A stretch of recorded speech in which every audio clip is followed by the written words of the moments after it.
Hello and welcome to Profiles in Risk. And this is your host, Tony Cañas. And today we have probably the weirdest Profiles in Risk we'll ever record after almost 200 episodes. I have with me Matt Struck. I never remember if he goes by Matthew or Matt. And Chris Johnson, who I just met. So I actually don't know if you go by Christopher or Chris. We'll have you introduce yourselves here in a little bit. But basically, today we're going to have an interesting discussion about the world, the economy that we could build post-coronavirus. So I want to start by a disclaimer. Number one, an insurance and risk profile podcast is not the right place to have this discussion. And number two, three risk management / insurance nerds are not the right people to have this discussion, right? We're not a bunch of PhDs in economics. We're not at Davos. We just thought it'd be fun and interesting to have this discussion anyway. So basically, where we're working from is my idea. I'm a nerd. From my perspective, the economy that we had pre-coronavirus, December 2019, was largely based on the Industrial Revolution, coal, steam, oil, later oil, and it's been basically patched over the last 250 or so years. And then we've had some massive changes. World War I and the Depression caused some massive changes and kind of caused a mini era there. World War II, huge change. And then we were kind of living in the post-World War II era. And then 9/11 happened. And my life, or most of my life, I'm 37 now, my adult life, we've been, from my perspective, living in the post-9/11 era. So by December 2019, in my opinion, we were, or my understanding is we were an economy that ran on oil with very high inequality, with globalized, efficient, but vulnerable supply chains. Basically, everything's coming from China. We can't produce even masks here easily. And then with a huge percentage of the population at risk of technological unemployment if artificial intelligence or AI were to take off. So that's kind of the premise from where I'm starting the conversation. I might be wrong on all of that, but And the idea is, as I brought you both on to discuss what the economy could be like if we took the time to not just restart it, but rebuild it in a smarter way, using the risk management lens that we all know and love. So anyway, thank you for being here for my crazy idea to record this. I'll give you a moment to introduce yourselves. Matt, who are you? Why are you here? Yeah. First of all, I want to thank both of you for not putting me to shame and like wearing like a 3-piece suit on this recording on Saturday morning. Thank you. So my background, Reader's Digest version. My name is Matthew Struck. I co-founded a risk management and independent insurance brokerage a couple of years ago by the name of Treadstone Risk Management. I've worked for a couple of larger brokers in the past. I'm a big believer in technology. I think that technology is the great equalizer in a lot of situations. And I think, a lot of that will creep into this conversation, which is fantastic. We're definitely not economists. But what I love to do is, kind of run these thought experiments, because if you don't, then maybe you end up like a situation like we have right now. But I appreciate it. Thank you, Tony. Thank you for the invite. Awesome. And Chris or Christopher, actually didn't ask you what do you go by.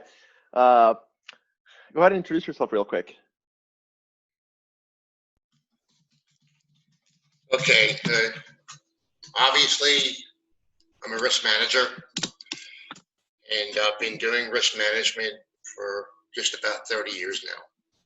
And I've been in all kinds of companies. I've been in Fortune 500 industrials. I've been with nonprofits. I've been with major construction companies. And over the course of the past 30 years, I've been through a lot of what you just mentioned, the 9/11 calamity, the economic bust that we went through not too long ago. And now we have COVID-19. And as a risk manager, your first instinct, is to look to your insurance program, to help you get through these tough times. But we've had a couple of them, that aren't covered by insurance. And that's where the real challenge comes in. And the thing that I'm most interested in from the risk management perspective is enterprise risk, which goes into strategy, which is going to inform a lot of what I talk about in this discussion today. So thanks for having me on. Awesome. So Matt, in the pre-discussion, you had started going when I stopped you and said, let's go back and actually record this because this is getting good. So I'll let you go ahead and start the discussion, basically. Yeah, no, I love the I love the framework that you kind of referenced. This kind of like post-industrial revolution, framework. I think a lot of countries use that as kind of the meter stick, right? Whenever the industrial revolution happened for a country, a lot of time we use as point zero or kind of like this a wayfair point on the timeline for a country and their economic development. With us, no different, right? I think the oil basis of the economy or the world economy is a really interesting thing to focus on. Okay, to get out my prognosticating hat, I did, and again, I'm not an economic expert, but I did work as like a prop trader and a trader on an off Wall Street firm for a while. I think you're actually going to see alternative energy. Believe it or not, you would think it would be a negative to have oil at such a low cost right now, right? You actually have to pay someone to offload your oil to someone else. But it's actually going to end up potentially becoming a net positive for alternatives, because you'll see this cycle where you'll have a bunch of oil producers that will shutter their operation or go bankrupt.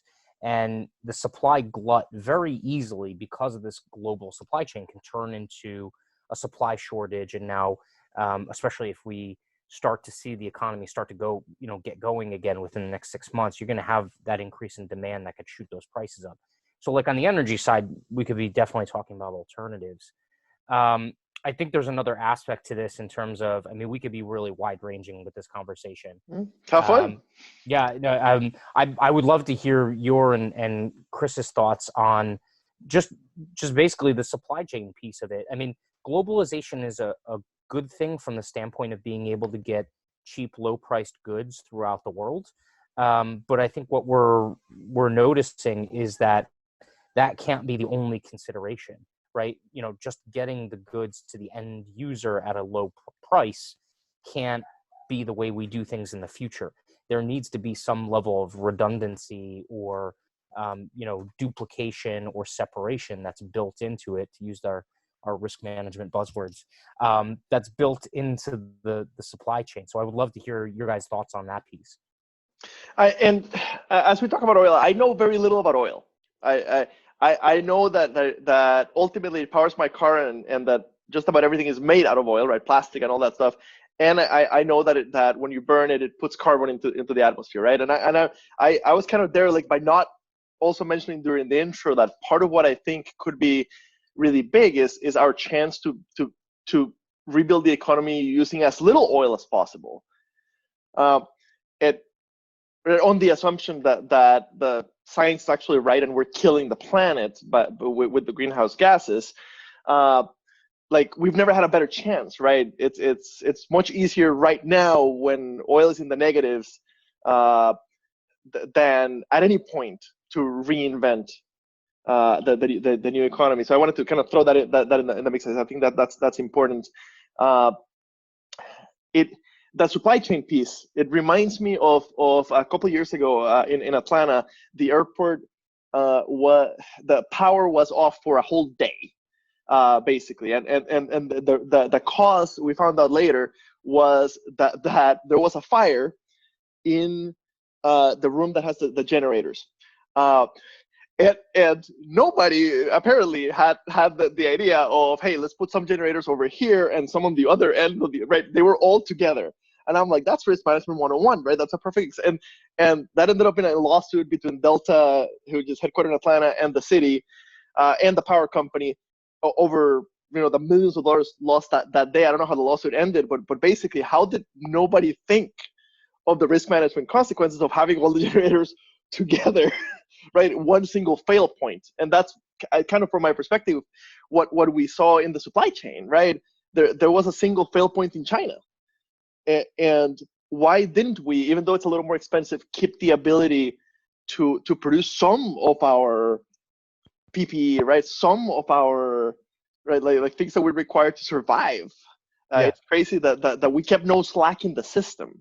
Yeah. Well, I would definitely. I'm going to defer to you, Chris, not to steal your thunder, but you're at the New York Community Blood Bank right now, right? I mean, the pivot that you guys have had in your supply chain, so to speak, has been actually kind of, it's going to prove to be crucial over the near term, at the very least the near term, right? Because you guys are using patient plasma from recovered COVID-19 patients to treat folks that are newly getting the symptoms and the disease, right? So that's kind of a pivot, and it's an interesting juxtaposition where it's not like necessarily an all or nothing thing like most people would think, right? So again, I don't want to I don't want to write a blank check on your back or anything like that, but how has that transition been? Has it been somewhat seamless in order to kind of pivot in that direction? It's been a pretty efficient transition. We had the ability to turn that thing around in a dime and go from a model that is based on blood availability for elective surgeries to convalescent plasma, meant to save lives. Was that something you had contemplated before this?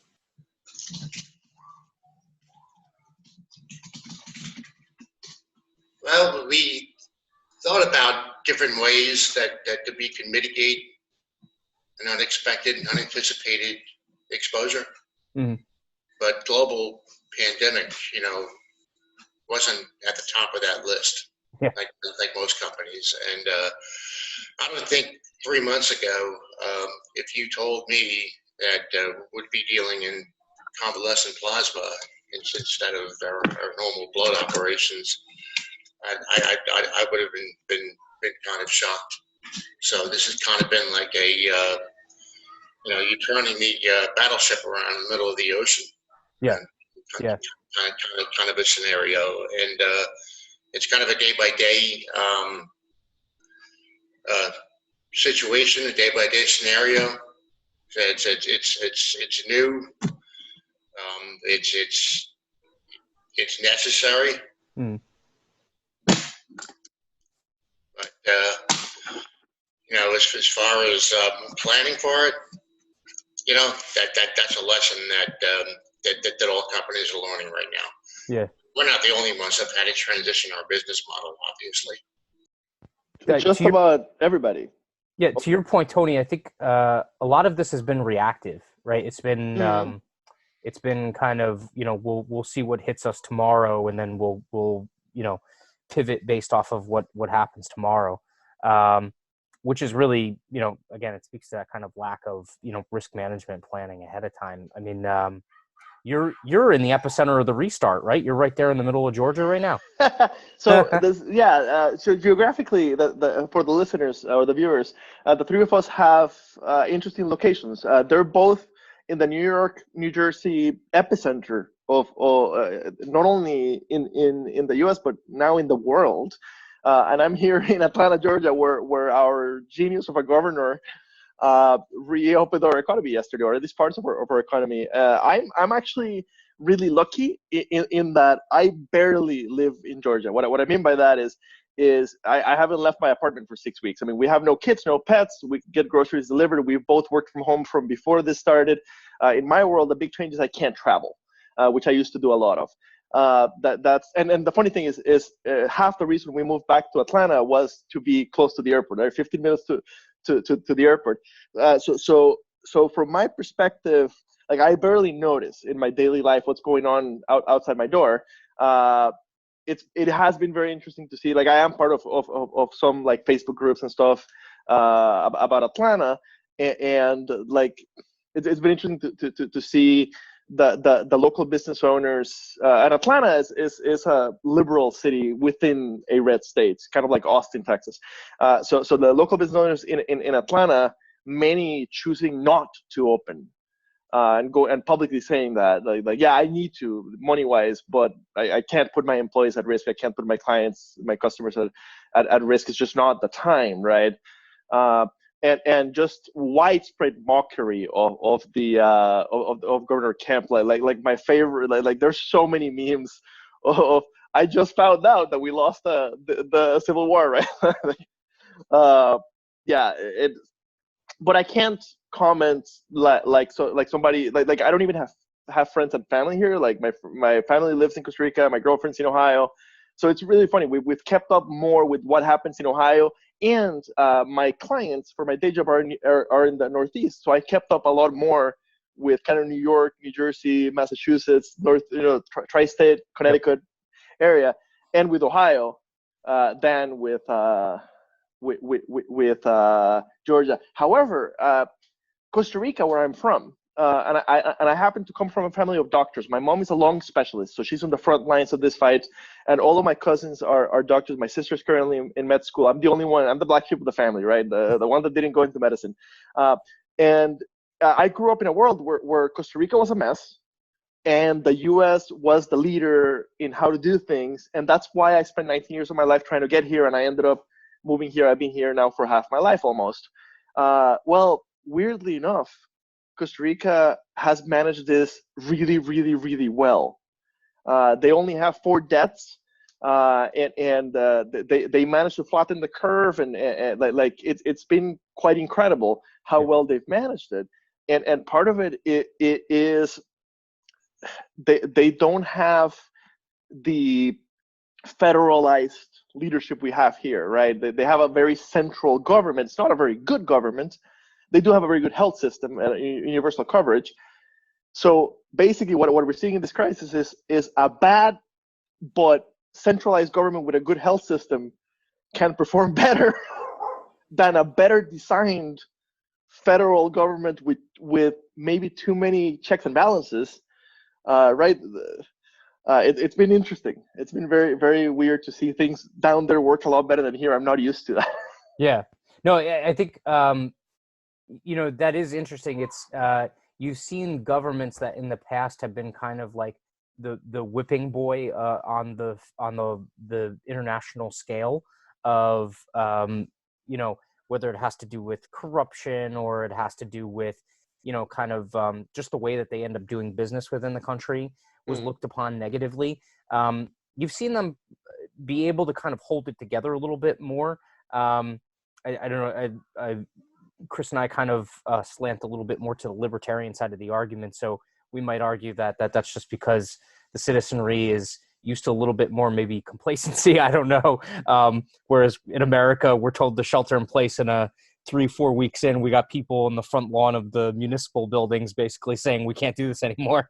But I think so. I think my first economic question that really comes to my mind has to do with brick and mortar, right? One of the things that you've seen dramatically change, and it's been changing over the last, 5 years, or even you can make the argument over the last 20, because, Amazon and those kind of companies, Google, that was the late 90s that they were really starting to come to prevalence. Retail, the very nature of retail has been slowly changing over a period of time.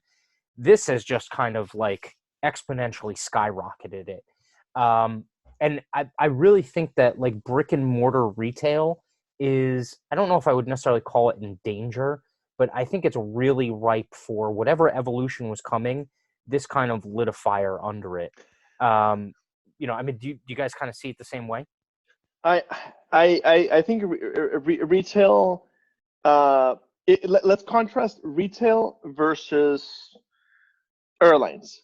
Okay, both decimated by this mess, but I think airlines come pretty much right back. I think there'll be changes. There'll be less business travel. It'll take a while to catch up. We'll realize that a lot of things could be done without the business travel. But I think the airlines come back. Retail, I think a lot of it just gets decimated because people get used to actually like people the few people who hadn't made the move to mostly online. I'll use my mom as an example. My mom, who's only 60, she's not old, she's going to turn 60 in a couple of months, was up until December she would pay her bills in cash or a check. Like she would physically, either her or her secretary, she's a doctor, she does have some help, but either her or her secretary would physically go pay her bills, right? Well, this finally forced her to go online, right? So even the most laggards are finally being forced. Chris, what do you think? Yeah, I've been in risk management and retail.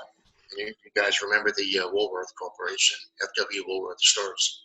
Yeah, that's much older than me. Yeah, I was there. I was there in the inside, watching as they shut that business down. So, retail businesses, brick and mortar, you evolve or your competition will kill you.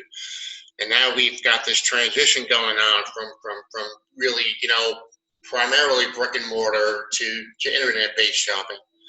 And we do a lot of Amazon here. I mean, there's Amazon packages coming here every day. My wife and son love to order, different products, and it's delivered. Everybody's excited. I got a package, But the brick and mortar part of it, especially in COVID, I mentioned the math the other day.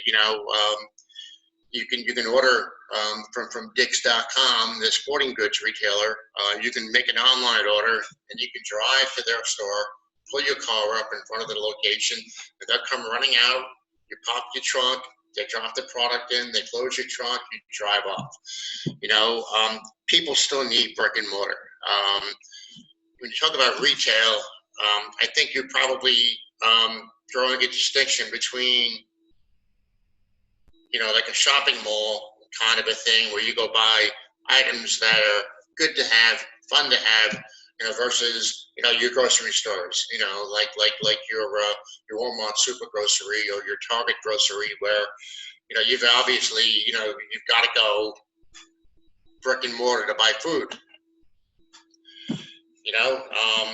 That model of retail is going to be necessary probably forever.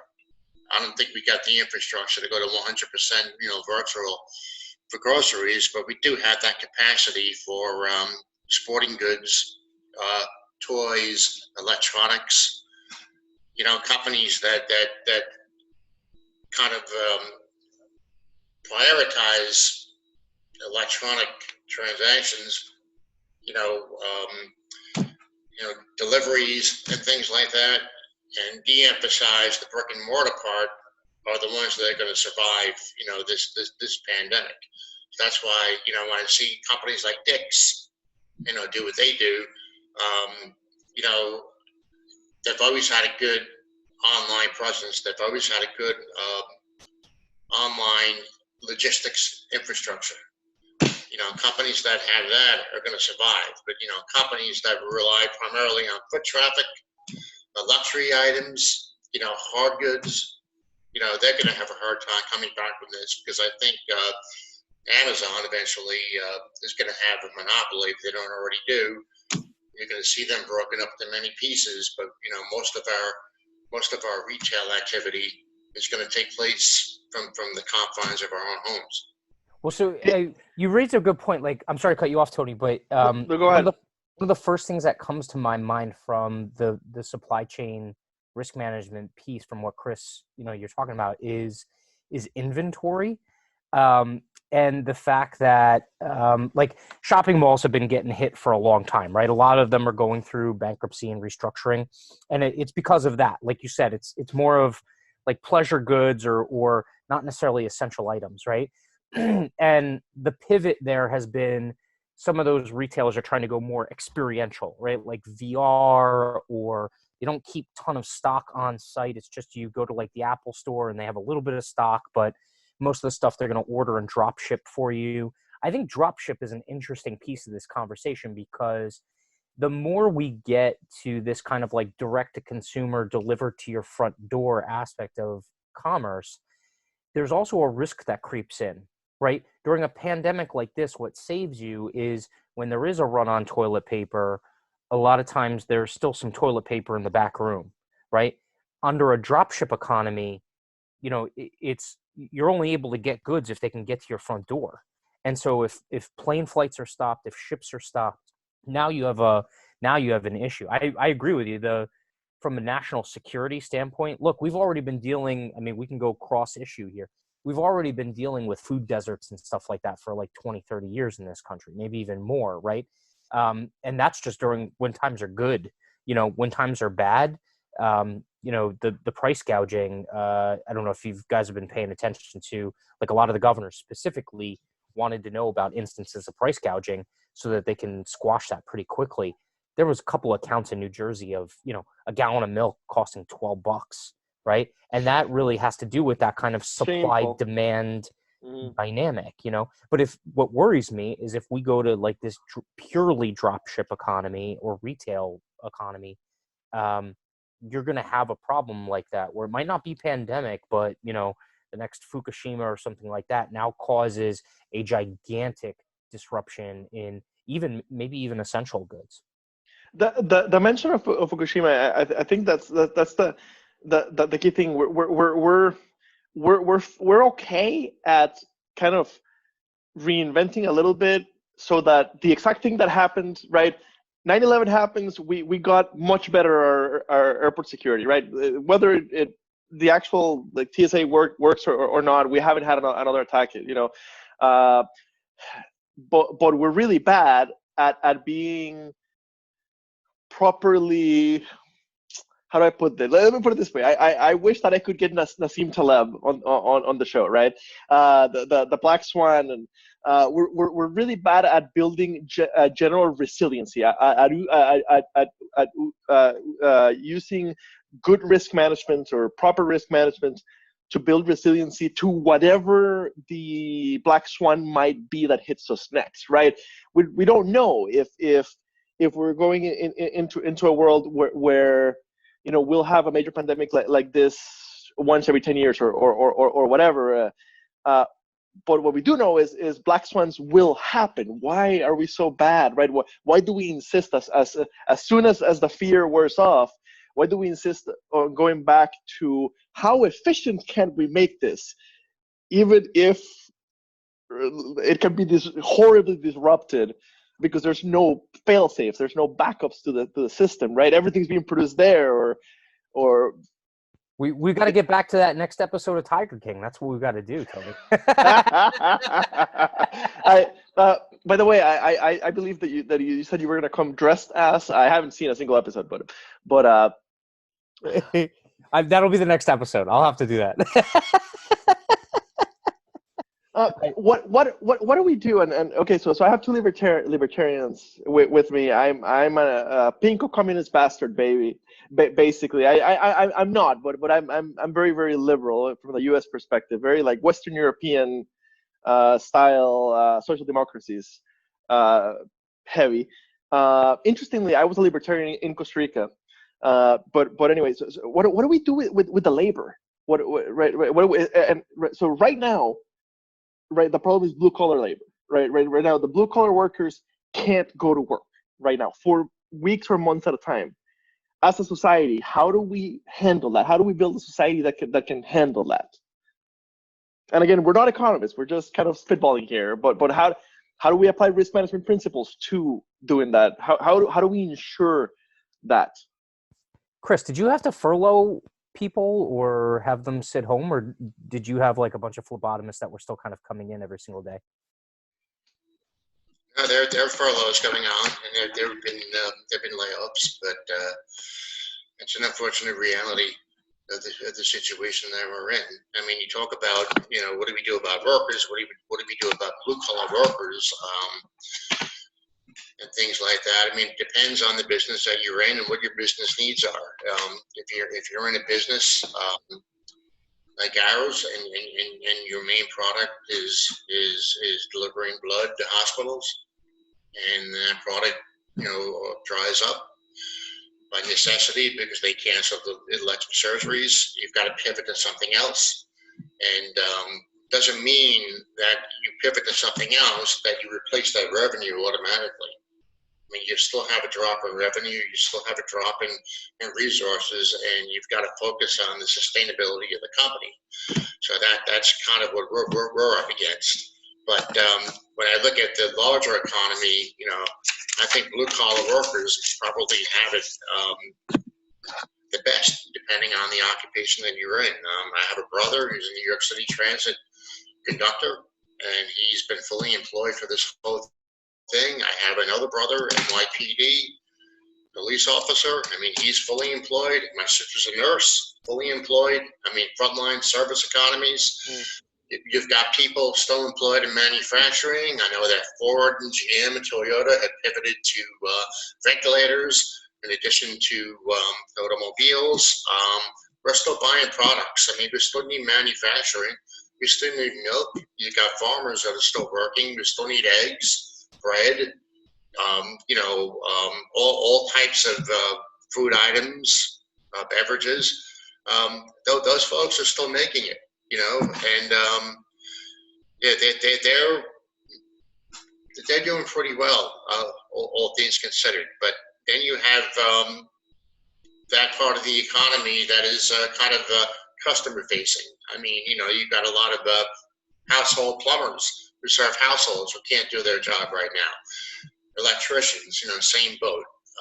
Construction, has been shut down throughout the country. So, we've got like a mixed bag of the things going on right now. We've got aspects of the economy that are doing very well.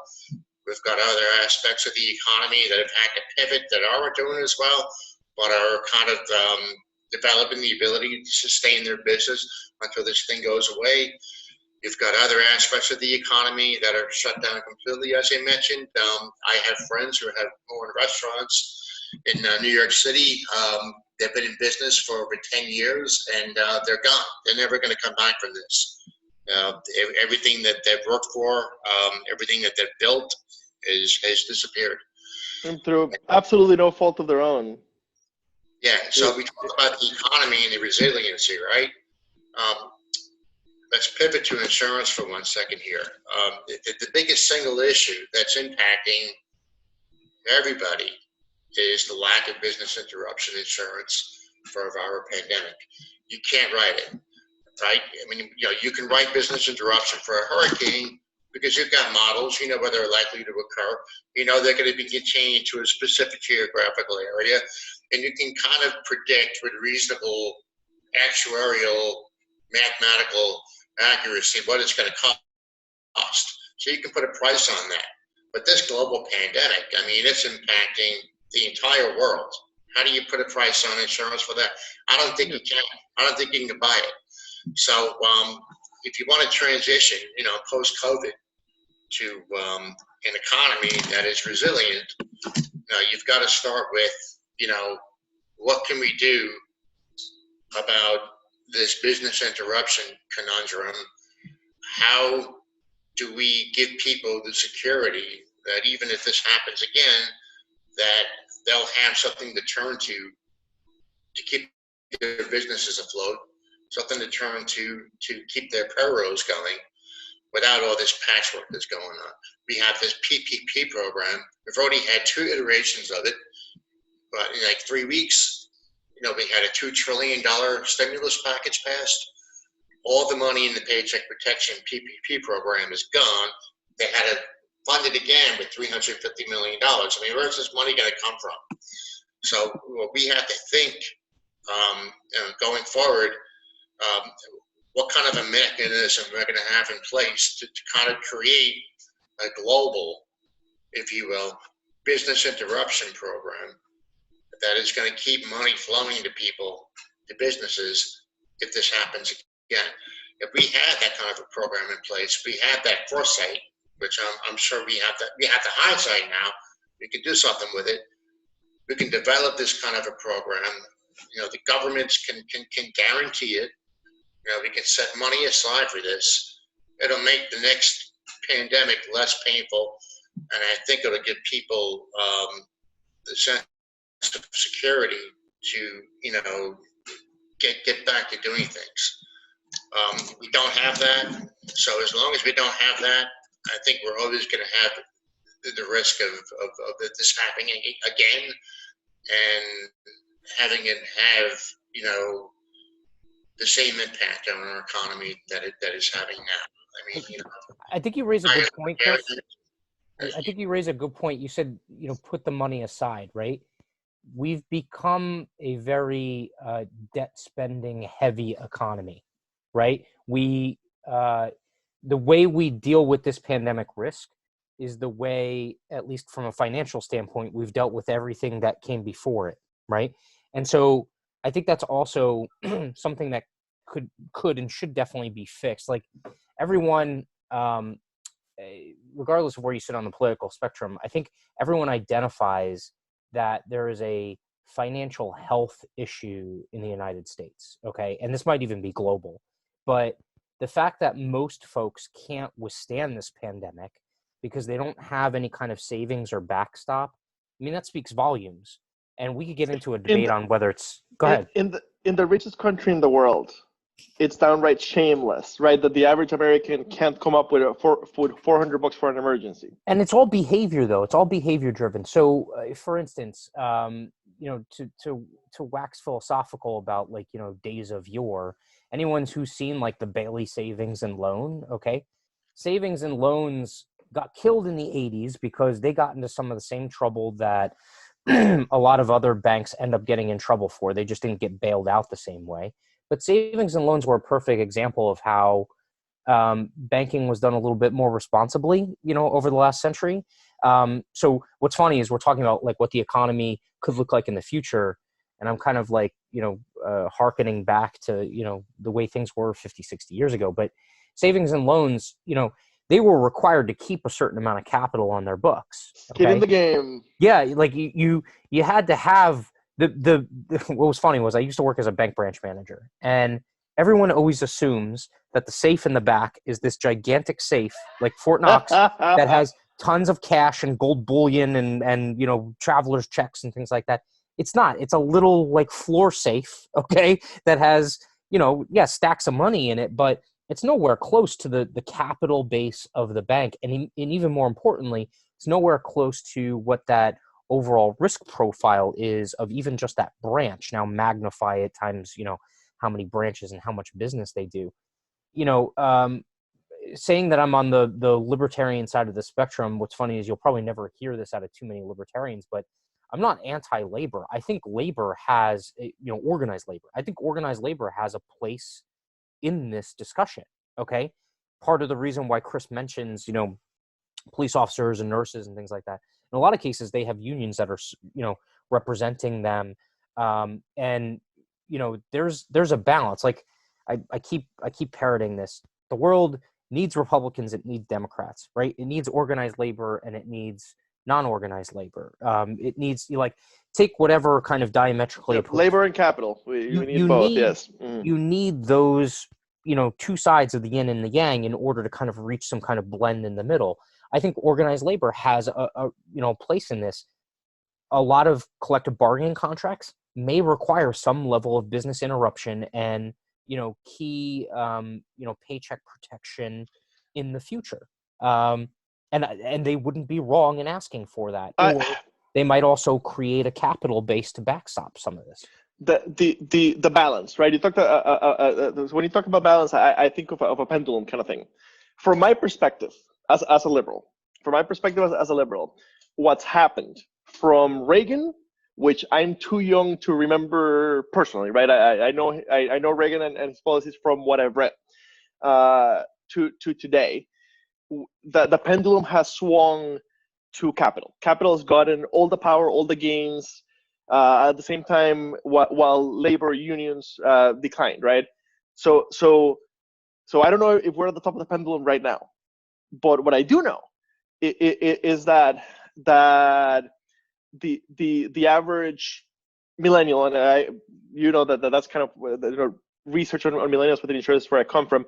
The average millennial with the same education makes 20% less than the boomer with that education did at his age, right? And I do know that 90% of the gains from the recovery post the Great Recession of 08-09 has gone to the owners of capital, right?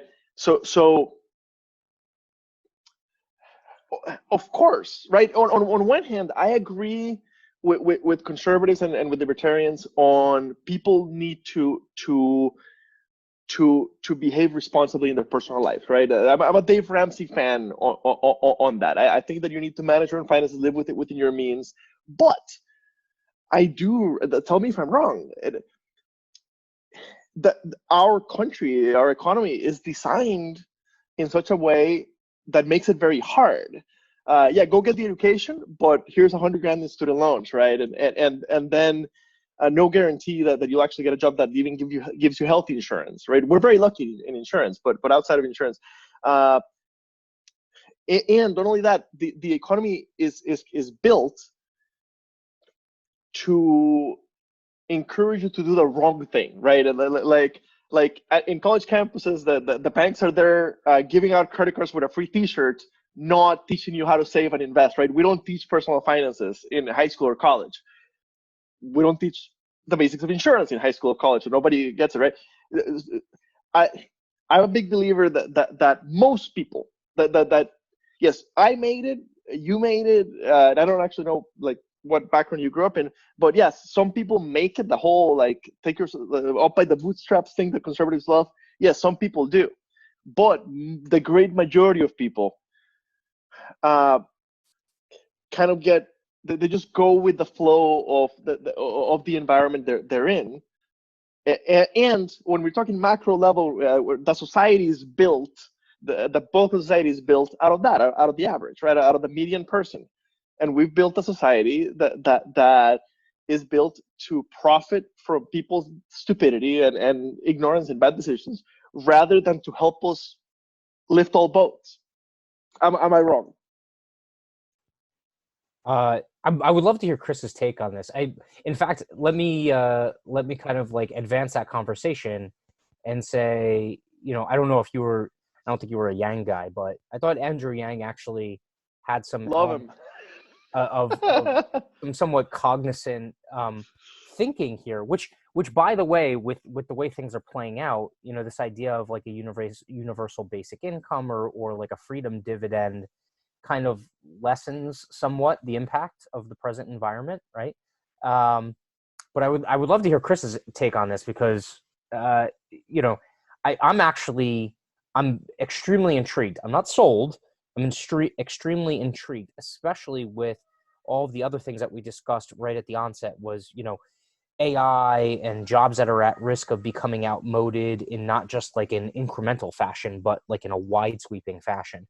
Which, who knows? I mean, maybe that could be, part B of what we're going through right now. Hopefully it's not, knock on wood. But yeah, I'm just wondering where you're at with that, Chris, in terms of like, a freedom dividend or some kind of monthly support that people could count on every single month regardless. You don't know how tough that question is for me to answer. No, I think what we're going through right now, okay, I think if you were in denial about the structural weaknesses of our economy before, I think you're probably awake now. So many of us are living in little silos, thought silos and ideology silos, and we don't really think about these types of situations until we're into it and we're going through it. And here we are now. 3 months ago, I thought the idea of a universal basic income was a non-starter. I didn't think it was practical. I didn't think we can do it. But now we've just spent $2.5, $2.7 trillion in economic stimulus. I mean, you've got people talking about minting $1 trillion coins and and things like that. We need to think about this. And I think we all need to think a little more openly about what it's going to take to get this economy back on its feet and keep it on its feet. I like to see us all work.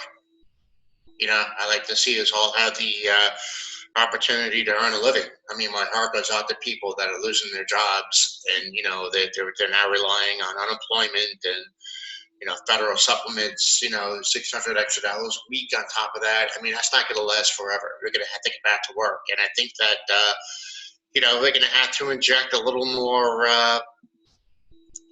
open-mindedness into our politics and make some compromises. I think a universal basic income is probably something we're going to end up needing, going forward. We just talked about, personal responsibility and, corporate responsibility, and we're going to have to look at all that. I mean, I think people do the best they can with what they have. Run an economic system that does reward hard work, it does reward risk, but unfortunately there are, quite a few bad actors consolidated in certain sectors who are basically taking a very broadband-like view of our total wealth as a nation. I mean, we're going to have to look at all that. I mean, I'm a libertarian. I lean conservative, kind of moderated over the years. But, if we are the wealthiest nation in the world, it's because a lot of the wealth is held privately, as it should. But we need to start financing, the things that we need to keep our economy going. The business interruption conundrum I mentioned is one of them. I mean, that's going to have to be financed through taxes. It's going to have to. We're going to need a big contribution from the biggest players. I mean, they talk about fair share. Well, yeah, if I'm paying 27%, so should Bill Gates, so should Warren Buffett. I mean, if they were paying 27%, we can fund all these things. Would have resiliency. Everybody would be working, and when this happened and they couldn't work, would have a better way to keep them afloat. So we have to think about that. I mean, Andrew Yang, I thought he was one of the better candidates. I was disappointed that he didn't get as far as he did. But he had some ideas that are worth discussing and, possibly implementing. Now, people that know me, hear me say this now, they're probably going to start defriending me and, and this, that, and the other thing. But we've successfully outed Chris on this show. That's good. Yeah. If you want to, I won't tag you when I release the podcast. I mean, I'm still the person I am. I still believe the things I believe, but I mean, come on, what we're doing right now, it's a huge financial commitment. But have we been doing something at a kind of a lower level? If we had a financial infrastructure, if we had a financial mechanism, and we had it in place for years, we wouldn't be in 1/10, as bad of a situation as we are in now.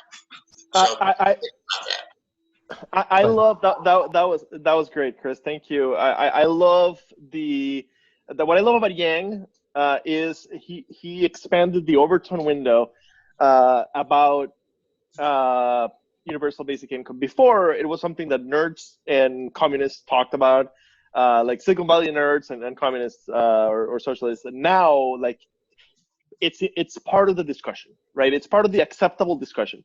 For me as a foreigner, I've spent half my life in the States. I've been an American since 2015. Like, I naturalized, but having grown up in Costa Rica, for me as a foreigner, one of the really interesting things about the U.S. is this whole, like, up by the bootstraps mythology, right? So Costa Rica, where I come from, for example, our health system, which we call Social Security and is universal and paid by taxes, the very base of the idea of the system, the very base of like the mission statement, so to speak, of the system, has the word solidarity. It is based. It's a solidarity system where everybody has coverage. We do have a private health system also, and having a public health system keeps the private health system cost in check. And there's other things that play into it. That's not the discussion today. But I think that had coronavirus hit in 2019 instead of 2020, maybe Yang would have gone further, because he quit just before this hit, right? just a couple months before, kind of thing. The other thing I think is there's a lot of older Americans, a lot of baby boomers for whom anything anywhere near UBI sounds like communism, and they have antibodies, right? Because they grew up in that era, right? We're waiting for the nuclear strike, right? I think our generation, I always forget. I don't know if you're Gen X or you're Gen Y. I think you're Gen Y like I am, Matt. But our generation doesn't have those antibodies. In fact, many of us have those antibodies against brutal capitalism, against neoliberal capitalism. So I think it's that UBI was a non-starter politically, December of last year. Probably still is, but it's definitely going to open up a lot of minds. Ultimately, not only do I think that we need to build a more resilient world, and I think that's where the risk management skill set and theory and practice can be very useful as we rebuild the economy. But also, I think we need to understand the biggest thing that I think we're seeing from this is that the up by the bootstraps thing might be true at some level, but we are all connected, and I don't mean in like a Eastern mythology we're all connected. I mean literally, you catch something in China or in India and take a plane back to New York, right? And in a globalized world, we're all connected. So healthcare is the biggest one, right? You not having healthcare because of whatever reason, even if it truly is your own fault because you're a bum and right, you've been smoking pot in your mom's basement, and not ever working on bettering yourself and getting to a job that has health insurance. Well, you not having health insurance can kill me and my family, right? We are all connected. We need to build a system that's more resilient. I think I agree with you. I agree with you to a certain level. I think that interconnectedness also, we have to watch out though, because again, the pendulum effect, you can go too far, right? So there has to be some level of natural consequences. Like, so for instance, just on the healthcare piece, before we kind of get back to, the broader economic discussion on the healthcare piece, the thought of universal healthcare, it doesn't grow out of some nefarious plot, right? It grows out of this very altruistic, let's make sure everyone's taken care of kind of place, which is completely warranted. And I'm happy that human beings still think that way, as opposed to, every man for themselves and, screw that person, they got cancer, they're on their own kind of thing. But that being said, there also needs to be some kind of feedback mechanism, right? We're risk management people. In risk management, it's a circular process. There needs to be a feedback loop so that if one department or one part of the organization doesn't do things safely or in a very well risk managed way, it affects their budget, right? So their insurance premiums go up or their return claims go higher. They need to not necessarily suffer, but they need to have to feel the impact of that behavior at least a little bit. Maybe not 100%, but they have to feel a little bit, right? So I think that's an important piece, is whatever the economy looks like, I agree we need a little bit more of a kind of a solidarity view. At the same time, that up by the bootstraps kind of concept, you can't completely alleviate pain, right? You can't completely alleviate. Yeah, pain is a signal that you're doing something wrong. Yes, yeah. Or it should be, right? Biologically, pain is a signal that you're doing something wrong. I would actually make the argument. Yeah. I would actually make the argument that what we dealt with, today, because of the way the world looked like, or the United States looked like in December of 2019, is we're kind of almost a victim of our own success, right? It's good to be successful, but we're seeing this in InsurTech. Complacency breeds bad behavior. And so I think that's part of the issue is, as a country, we do have a big economic divide in terms of, the top 1% or even 0.1% of earners versus everyone else. At the same time, if you got to pick a country to be poor in, there's not too many others that you're going to pick more than the United States. There might be a handful, but there's not going to be like a ton, right? You don't agree with that one, huh? Would I rather be poor here than in Nicaragua or Haiti? Yes. Yes, or a lot of Africa, sub-Saharan Africa, yeah, India. Oh my God, definitely. But I'd rather be poor in Sweden, Switzerland, like even France and yeah, even France. Uh, I would rather be poor in a country that has a solid safety net. So what I would say is the U.S. has the safety net of a society that works, a law system that works, uh, and a very, very strong economy. But it does so that's kind of a macro safety net. But it's fairly easy to fall through the cracks if you come from poverty, or if you happen to fall into poverty, even if that's not where you grew up, and it's hard to get yourself out of there afterwards. I would agree. I would agree right? with that. I would say to the conversation of, the overall health of the country, we can most definitely do better, right? It's not the best. I would also say I'm not of that mindset where people will take a very kind of cold view and they automatically assume that because you're poor, it's because you don't work hard. I think some of the poorest among us are the hardest workers. Like, I don't think that that's necessarily an equivalency that has much validity. I mean, there are just as many rich people that sit on their rear end all day long and do absolutely nothing, and they just happen to be, you know, in good circumstances, for one reason or another. But I think as far as like the economy goes of the future, I think narrowing that gap helps. I think the other standpoint here is that with a systems approach, and again, whatever it includes, whether it includes universal basic income, I actually think universal basic income is a very capitalist idea. In fact, Mises, who is like, one of the founding fathers, and Friedman for that point, who are the founding economic fathers of like the libertarian side, they even contemplated this idea of a universal basic income because it's actually more capitalist, if you think about it, than say like a social safety net program that defines what you get. If you're getting some lump sum of money or some kind of stipend, you get to use your power of the purse in order to determine how you're spending that money, right? So there is a capitalist or a free market element there that doesn't exist with, say, like a traditional safety net. I think the other aspect of this is, the economy of the future needs to be. We have to embrace some level of, I mean, for lack of a better word, redundancy or duplication. Like, there can't be just complete streamlining of everything.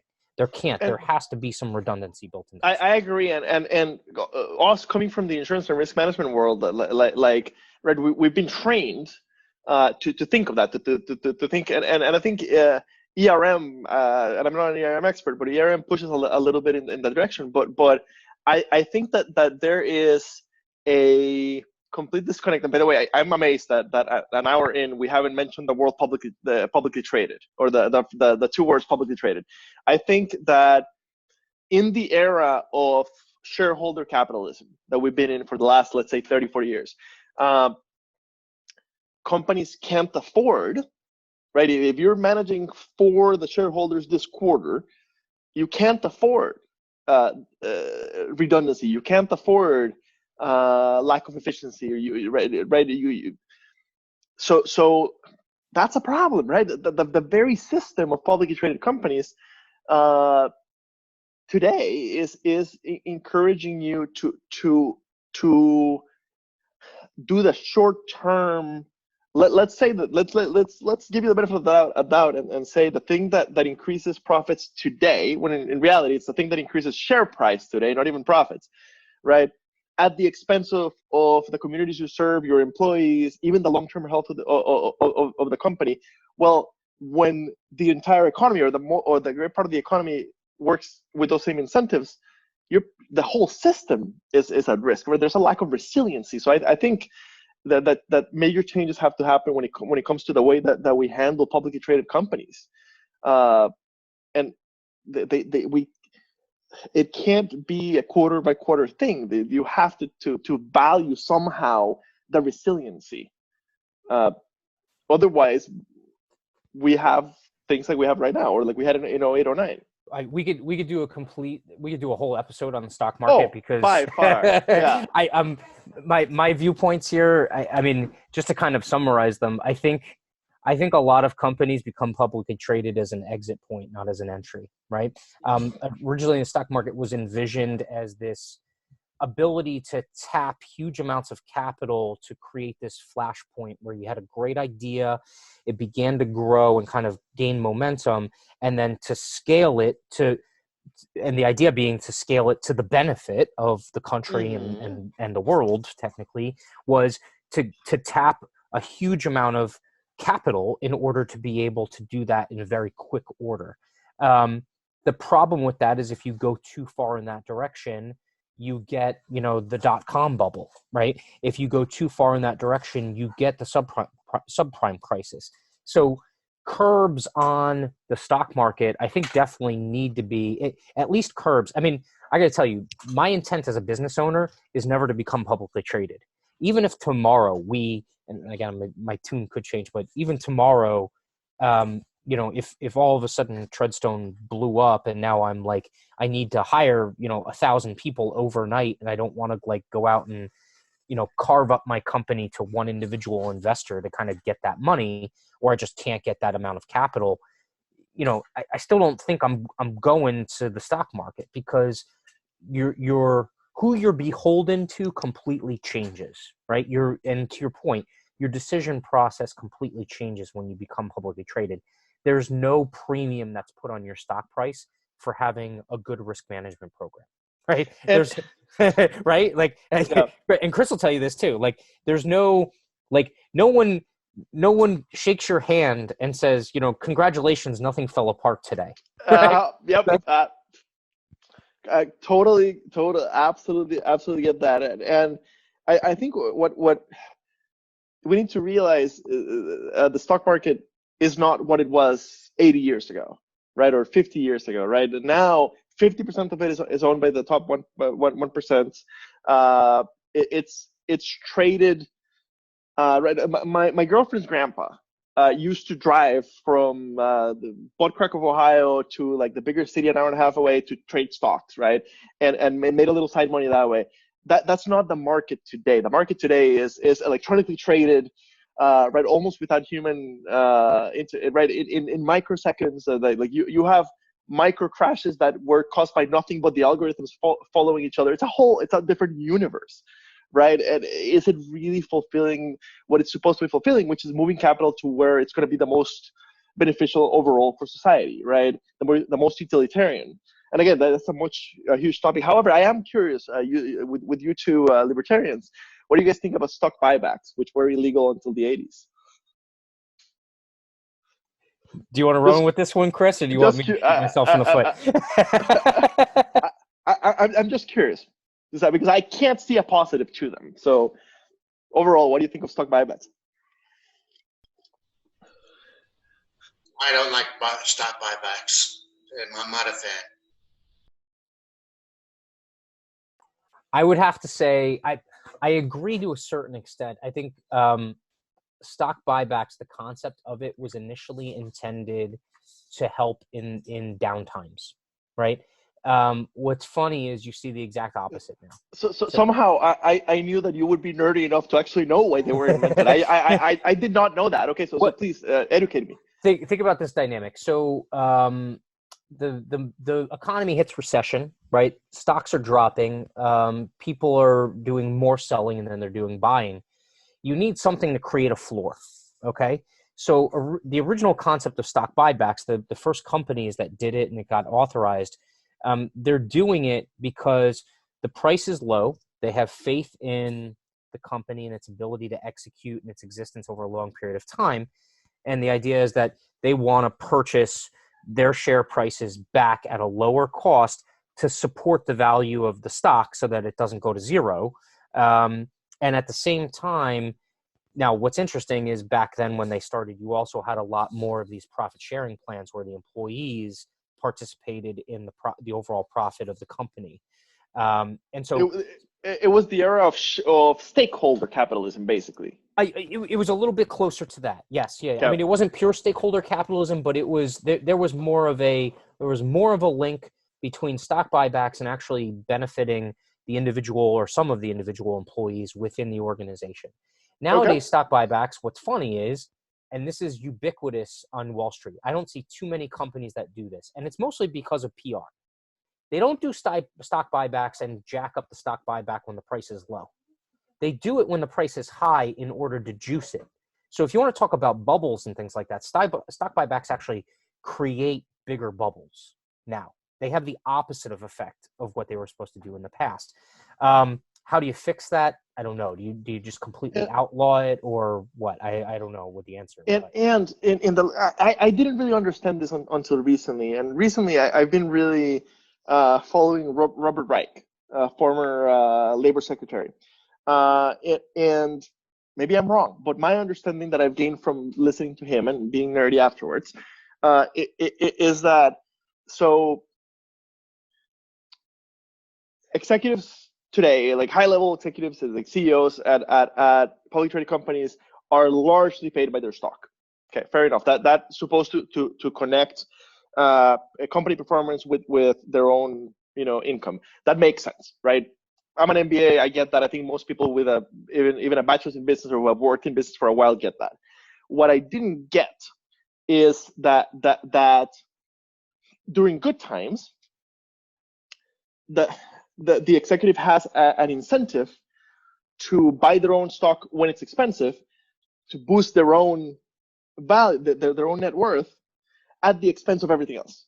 And especially post 2009, if you're large enough, and we're only talking the very, very largest companies, the top maybe 50 or 100 of the Fortune 100, if you're large enough, then when shit inevitably goes wrong, you have zero resiliency, right? You have zero emergency funds. You can't survive 2 months of a pandemic like right now, and you are so important for the economy. You're too big to fail, right? So basically, it makes sense to me. I haven't dug deeply into it, but it makes sense to me that, yeah, we should probably ban buybacks because they've become this tool that CEOs use to enrich themselves at the cost of the resiliency of the company. And at a systematic, it becomes you're privatizing the gains, socializing the losses. I think you could keep buybacks, but there needs to be some kind of regulatory trigger. Okay. Right? Like there needs to be some kind of, intent to get it back to the original purpose, right? The original purpose being that a company should be able to buy its own stock when it feels like it's being unfairly punished to the downside, not the other way around, right? Mm-hmm. And I agree with you. I think that the compensation structures, not just on Wall Street, I think kind of the country in general, compensation structures also kind of need to change. And we could talk about that from an HR standpoint somewhere down the road, because I think the nature of, how employees are compensated and what that looks like is also going to change. But I think that idea of stock buybacks is definitely, it's been contorted. Like, we do a really good job in America of finding a good idea and then turning it to crap, right? Like, we do a really good job of that. Okay. Yeah. I follow a lot of marketing people, digital marketing people. One of which, he's famous for saying that the best ideas, like he says it in reference to social media all the time. Social media is a great idea.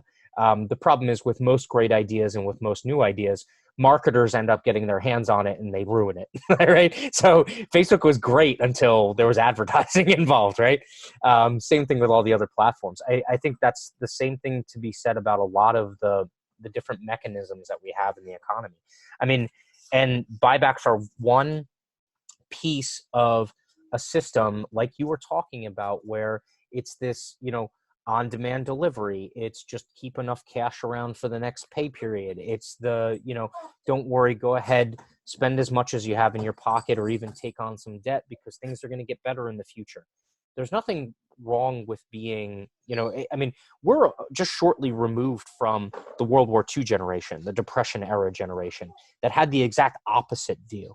It wasn't, there is no guarantee things are going to be better tomorrow. So we're going to sock away as much money We're going as to we keep can. food. Yeah. We're going to keep non-perishable food. Yeah. And that pendulum has flipped the complete opposite Full end of the circle. spectrum. Right. And so, look, I think the truth lies in the middle. We need some more sense of financial and fiscal responsibility. The other problem that you have with not just individual households, but with companies and other organizations, happens in the public sector too. When you have a pot of money sitting there that's earmarked for, in the event of emergency, break glass, the definition of what becomes an emergency is also hotly contested, right? Yes. You know? Yeah. So you also have that dynamic. Chris, you guys operate as like you're a nonprofit, or I forget how you guys are formed, but I mean, how does that kind of determine the dynamic with how you guys operate?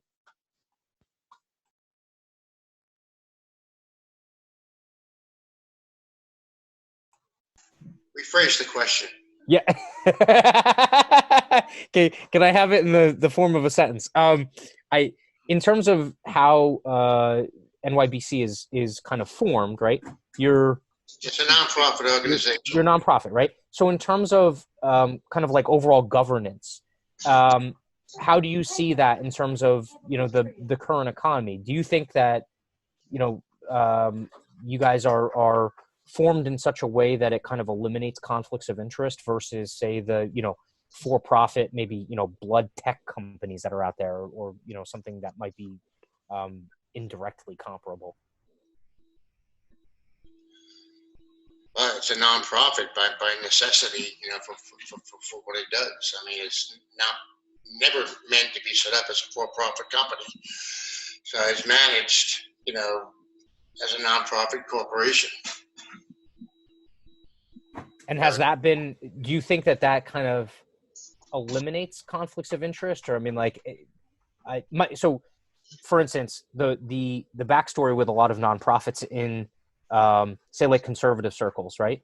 A lot of people think that not-for-profits are these either one dumping ground for cash from rich people that are going to use it for, things that they would normally have to pay tax on, right?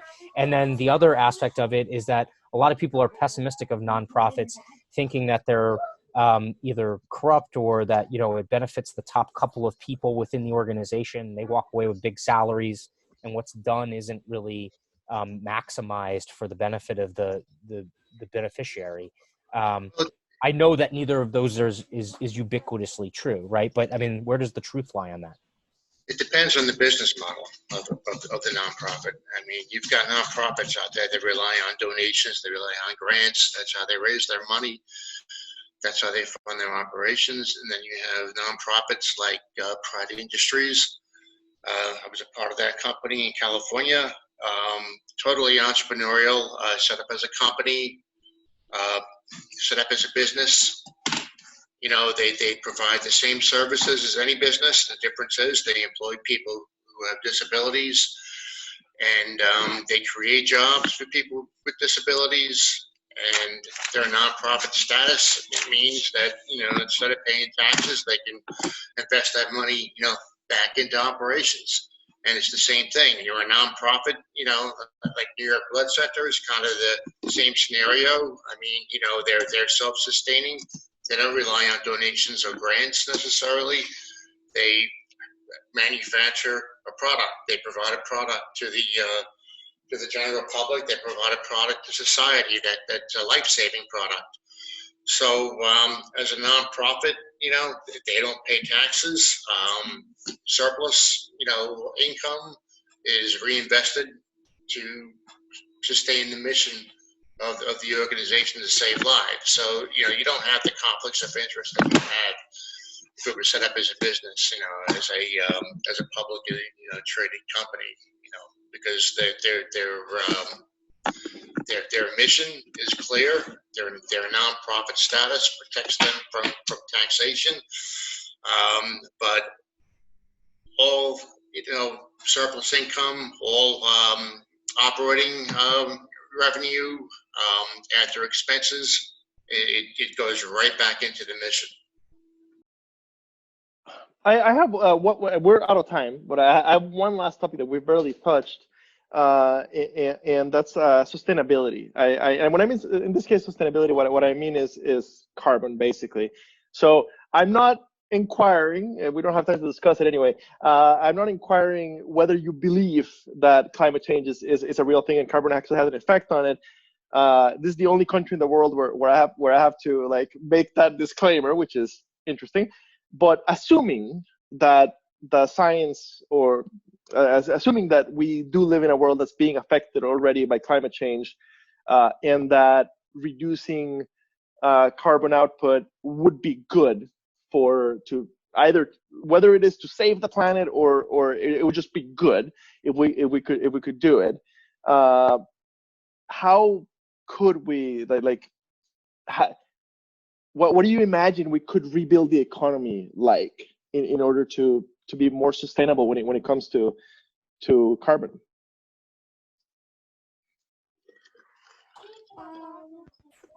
So I think what's interesting is what gets a lot of the press is the climate change aspect of this conversation. I would actually make the argument, and especially coming from an insurance standpoint, we actually, whether the climate change is man-made or it's naturally occurring or a combination of both, and we're kind of like juicing the curve a little bit, I think that's actually one element of a much bigger conversation. And maybe we just don't have the bigger conversation because it's so big to tackle. But we have a pollution problem, right? It's not just an air pollution problem. We have a pollution problem. And it comes back to that feedback piece. If you're a polluter, we expect you to have to pay some level of recompense that, offsets the pollution. Or offsets right now we don't right now. Well, it's right. It's regulators who assign an arbitrary amount of money. Is that money used for cleanup? I mean, some of it is. A lot of it's wasted based off of the administrative costs of trying to actually litigate these cases. Which, full disclosure, I have a bunch of municipal clients in New Jersey. We have specifically a joint insurance fund that's set up for environmental claims. The nature of it doesn't necessarily say it in the documentation of the fund, but the fund is set up almost exclusively to pay for litigation costs, not for damages. Okay. And it's because these super fund cases and things like that, they get drawn out for 20, 30, 40, 50 years to the point in time where the damages are right. They're a pittance. And you get certain cases that get the headlines, like the ExxonMobil case, where, Exxon was originally on the hook for what they were anticipating hundreds of millions, and it gets negotiated down by like 50 million. You had Chris Christie involved in one of those situations here in New Jersey. And the problem with it is that entire conversation misses the boat. And it's that there's not this direct, sensible feedback piece. Now, I'm not necessarily advocating for carbon credits, but there needs to be a more elegant solution. I don't necessarily have it, but there needs to be a more elegant solution because you're right. There's a connectedness. Like, you pollute the waterway in one place, and it has a downstream effect, ironically, on a lot of other locations on, in not just the local area, but I mean, just look at deforestation in the rainforest. Okay. It doesn't just affect the rainforest, right? The rainforest creates oxygen for a good portion of the planet. Okay. What a lot of people don't understand is it also creates a ton of microbial matter and nutrients that go into the air that create the food for the coral reefs in Australia and off the coast of Australia. Like, a lot of people don't truly understand the connectedness there. Yeah, no idea. And I don't blame them because it's very counterintuitive in certain situations. But that interconnectedness screams for some level of feedback in terms of, if a company decides to pollute, it shouldn't be an arbitrary process to assign them a fine. And not to mention that the skeptic in me doesn't necessarily feel that fine, when it's paid, actually goes back to cleaning up the problem, right? To a large extent, we're socializing the impacts of pollution. The negative externalities. Yeah, most polluters are not paying for the negative externalities, especially not taken long term. Yeah.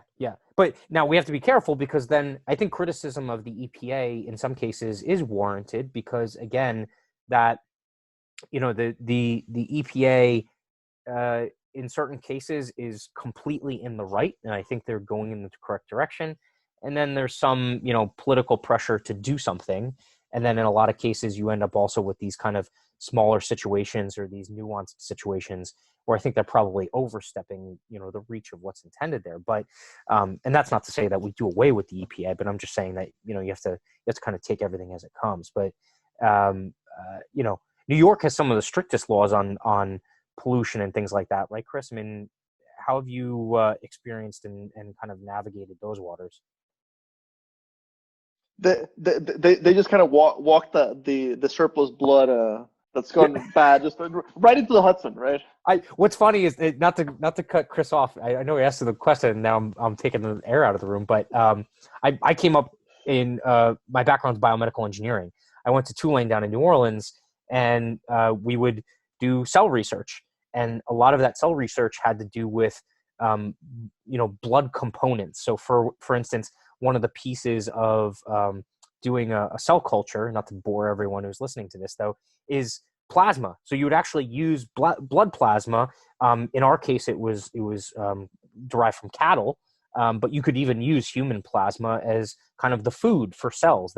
So you would have some blood components in the lab. In a place like New Jersey, that stuff has to go into a hazmat bag and get disposed of a certain way.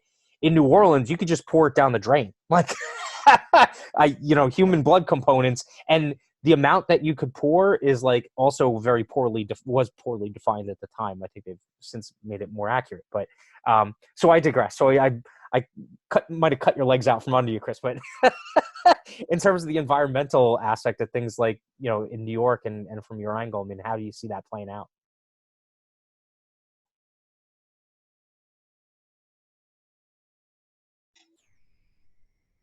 That's above my pay grade.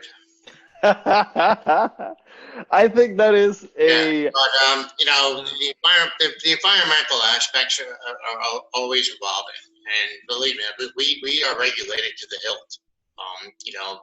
You must comply with the local, state, federal environmental laws. I mean, we have teams of people dedicated to environmental health and safety, and how we handle the byproducts of our manufacturing. The blood products, the components of the blood products, heavily regulated by the EPA, and there are very stringent rules and requirements that we must adhere to when disposing of this material. And believe me, we have a lot of high-level meetings every month on these topics, and much of it is,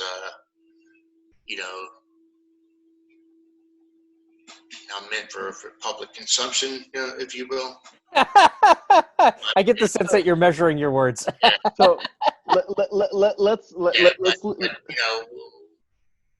we are heavily regulated in that area. But if you want to talk about the carbon aspect and the pollution aspects and the water economy, I agree with Matt that we have a pollution problem. I do think that as a country, that we've had a pretty lengthy trend of reducing carbon emissions. And I think that, this current situation, we're going to come out smelling like roses next year. Nobody's traveling anywhere. Nobody's driving anywhere. There's, public transportation is been cut by 50%. I mean, think of all the carbon emissions that could be, but aren't happening right now. That's exactly the thing, and maybe that is funny that we're discussing it this late, because that's exactly the thing that made me think like we should be having this conversation. So yeah, we basically stopped using oil, like I don't know, 80% or something. Like our use of carbon diminished for the last couple of months as a country. but the economy is halfway dead or more than halfway dead. Why not restart in a smart way, right? But the easiest example, everybody that's been working from home, freaking keep working from home. Like, don't have your employees coming to the office unless they truly need to. If they've successfully managed to do the work from home for the last 2 months, right? Like, especially those that have bad commutes. Like, Yeah, but that's just the thing. All right, future economy, the work from home model, the flex work arrangements. Okay, we don't need to keep these office buildings going at full capacity the way we do. All right, I mean, in order to sustain like a 10-hour work shift, you've got to keep a building heated and cooled for 24 hours. Look at a city like New York. I mean, it's considered one of the greatest cities in the world for a lot of reasons, but the way that we work, there's a lot of useless infrastructure, not being utilized 24 hours a day, 7 days a week, although we do have operations in our laboratories and our component labs and manufacturing, and they have to go 24/7. So, but admin, it's 10 hours. People aren't in the admin office for 24 hours a day, 7 days a week.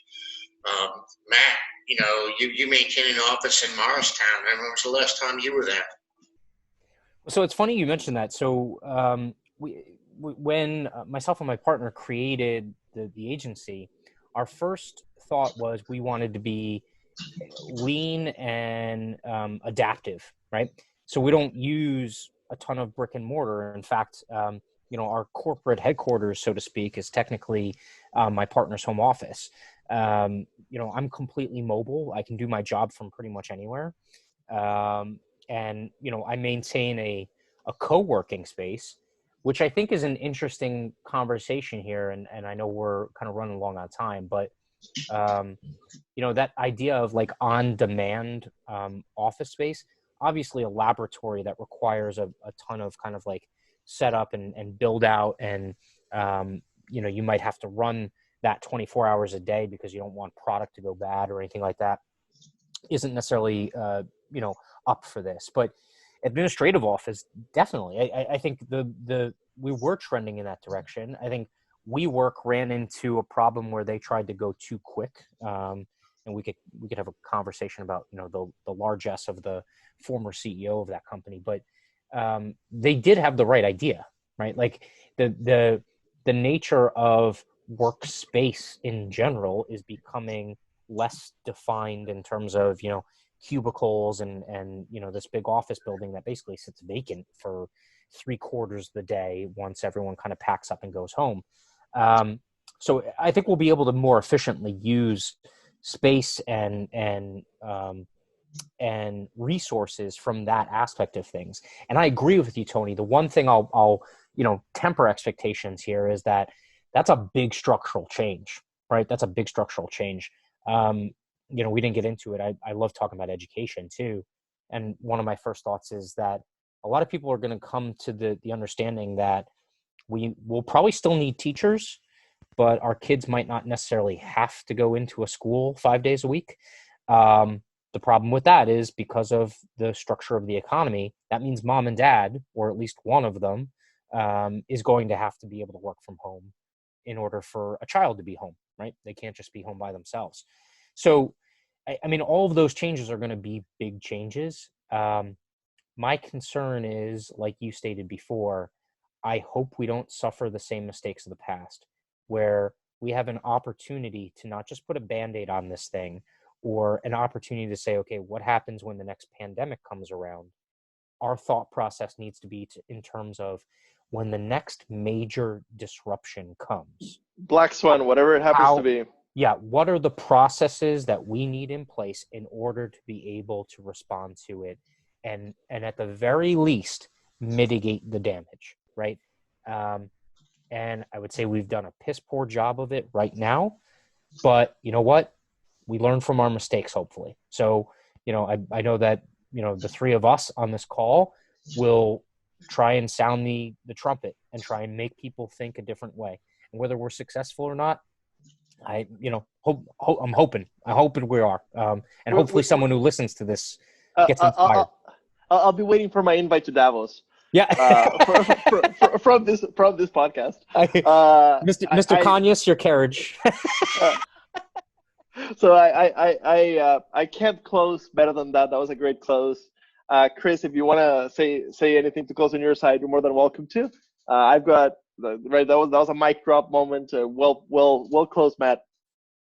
All right. So I'm telling you guys, based on everything we've discussed, based on everything we've gone through, I mean, one of the big gaps that we have in this country, in our businesses and our government, is how we plan for this stuff. All right, the black swan scenario. Everybody talks about the black swan. I have been in many for the past 20 years talking about black swans. I would model that out of my mind. You got a risk register. Okay, what can go wrong? What can the worst case scenario be? How do we get to the best case scenario? What do we need to have in place? Who's going to be in charge of it? These are things that most companies like to talk about in the surface. When you drill down, I've been told in one scenario in the past, to put that file away and don't bring it out again because we're going to scare the board of directors. All right. And my point is the board of directors, they need to be scared. All right. Because I can only imagine how boards of directors are feeling now in the midst of this pandemic, not having foresight, doing everything on the fly. I imagine that a lot of people losing sleep at night, because maybe we should have had this in place.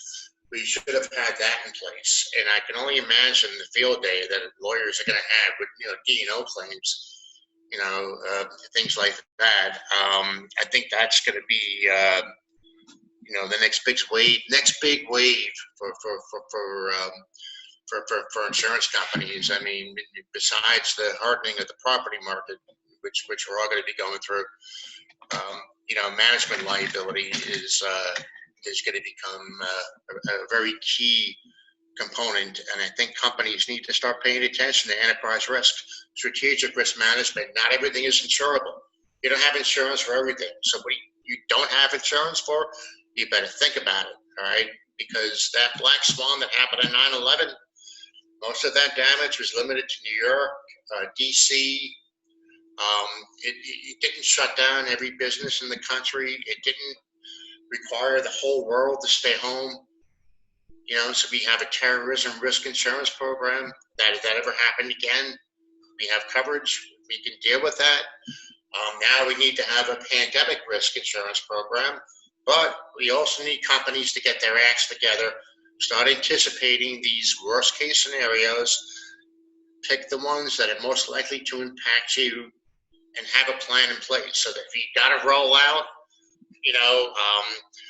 a relocation of your workforce or flexible work arrangements, or you need to source additional like PPE or computers, that you've got that resiliency built in. And it's not built in for every scenario. It's mostly limited to physical damage. It's mostly limited to named storm type of events, physical events. It's not designed wide scale to deal with this kind of a black swan. So thank you for the listeners and viewers, the couple of you that made it all the way to the end. Thank you, by the way. Episode 187 of this podcast had a great discussion on the urgent need for a pandemic risk insurance act, which is actually being discussed in Congress now. So we'll see what happens with that. But I agreed, we absolutely needed something that provides a backstop. The insurance industry can't do it on the private side. Those three understand it. But yeah, this is a worldwide. Everybody gets hit at the same time. It is just not insurable in the private market. It's just that simple. It would bankrupt the industry in a matter of a couple of months. Thank you both for joining. Sorry I kept you a little long. And thank you so much. Our pleasure, Tony. The stop button. like, subscribe, and share. Oh yeah, like, subscribe, and share. And this one, share beyond your insurance network. Yes.